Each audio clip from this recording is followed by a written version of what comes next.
My phone vibrated at 7:12 a.m. Grandpa passed away last night, my dad stated flatly.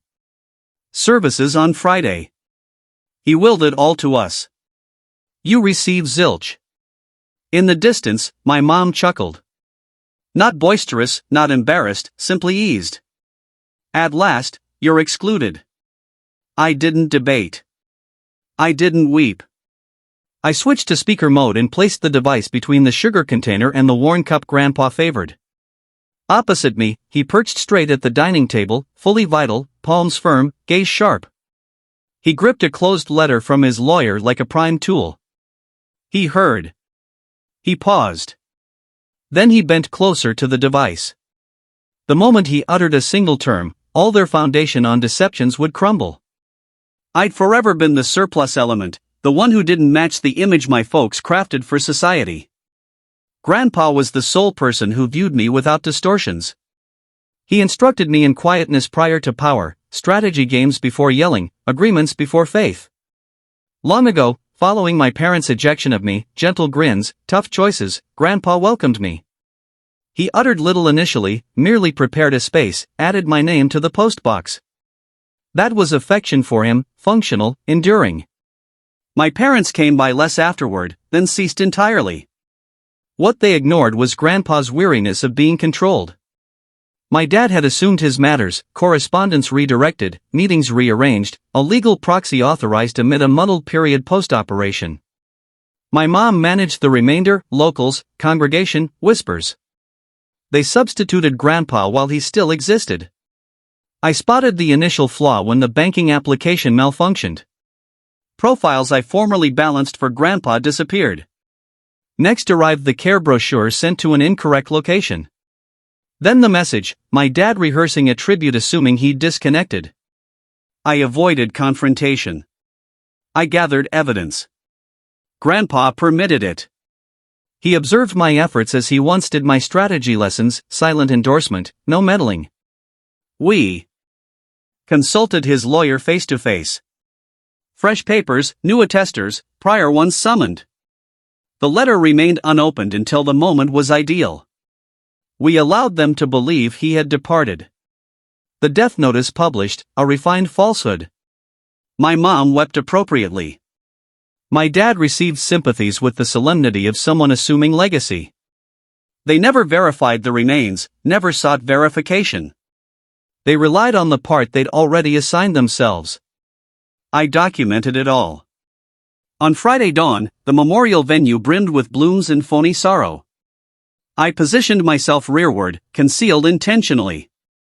The coffin stayed shut, emblematic, streamlined. My parents occupied the foremost seats, already scheming updates to a residence they hadn't acquired. That's when Grandpa rose. He didn't hurry. He didn't fury. He proceeded along the path with the identical composure he employed when guiding me on triumphing through patience. Whispers escalated. Devices emerged. My mom's expression paled initially. My dad's grin stiffened, then fractured. Grandpa inclined toward the speaker. I'm alive. A lone term might have sufficed, but he delivered the phrase they merited. The lawyer trailed him. Then authorities. Then financial officials. Then the facts. Stacked and recorded and irrefutable. Falsified approvals. Forced control. Fund movements tracked. Health deception. Hindrance. Larceny. My dad attempted to vocalize. Grandpa raised a palm. Quietness rejoined him like a familiar ally. I recognize who assumed my role, he declared. Gaze unwavering on my parents. And I comprehend the reason. I saw them grasp fragment by fragment that the reality they prepared for lacked spectators now. The detention lacked spectacle. It seldom does. Merely wrists secured rearward and the noise of repercussions locking firm. Later, we returned to the dining area. Identical surface. Identical cup. Grandpa unsealed the letter. He avoided vocalizing it. He passed it over. All was present. Not merely possessions. Regrets in his manner. A tomorrow that demanded no approval.